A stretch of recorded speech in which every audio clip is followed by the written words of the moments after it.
અમારે સમસ્યામાં તો એવું છે કે અમે અત્યારે ઘણી બધી સમસ્યાઓ છે, પાણીથી માંડીને ટ્રાફિકથી માંડીને બધી છે। અમારા વિસ્તારમાં છેલ્લા 5 થી 10 વર્ષથી કોઈ પાણીની પાઇપલાઇનનું ચેન્જ નથી કરી। પાણી તો 15 થી 20 મિનિટ આવે પણ સાવ નથી આવતું, એના બરાબર જ છે। અને પ્લસ અમારે અહીંયા મેઇન રોડ જેવો થઈ ગયો છે, અમારે અહીંયા 14 નંબરનો મેઇન રોડ, તો અહીંયા દિવસમાં 2 થી 3 અકસ્માત થઈ જાય છે નાના મોટા। તો એના માટે અમે સ્પીડ બ્રેકરની 5 થી 7 વર્ષથી માંગ કરી છે, પણ હજી કાંઈ એનો કોઈ ઉકેલ આવ્યો નથી। અને બાકી ભૂગર્ભ ગટરની પણ હજી સમસ્યા છે, ગંદકીની પણ સમસ્યા છે, ગંદુ પાણી પણ બહુ ગંદકીની સમસ્યા છે, પણ 5 થી 7 વર્ષથી કોઈ એકેય તંત્ર કે કાંઈ કોઈ ઉકેલ આવ્યો છે જ નહીં, કોઈ અહીંયા જોવા પણ આવતું નથી।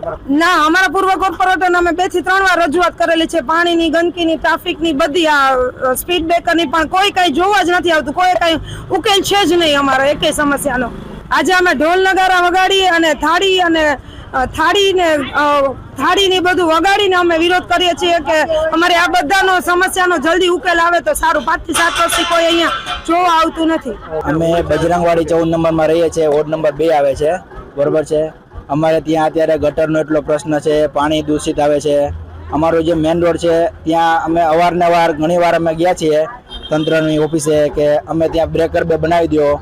હરેક 1-2 દિવસ અહીંયા એક્સિડન્ટ થાય છે ને એવા ભયંકર થાય છે કે સિરિયસ કેસ જેવા પ્રશ્ન થઈ ગયા છે, બરોબર છે।